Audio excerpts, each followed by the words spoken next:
I am the tofu golem. Please enjoy the video.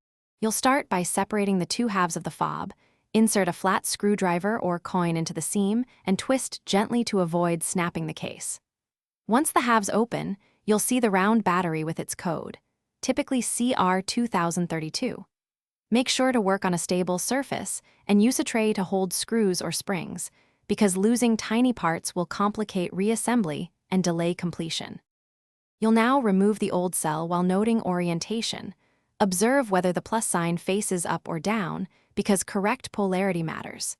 Use non-magnetic tweezers or a plastic tool to lift the battery and insert the new CR2032 in the same orientation. Ensure it sits flush and the contact clips press firmly. Once done, check for any debris in the compartment and dispose of the old battery at a recycling point to prevent damage to the environment. You'll press the case halves together evenly until they click, ensuring there are no gaps and that the rubber button pads align.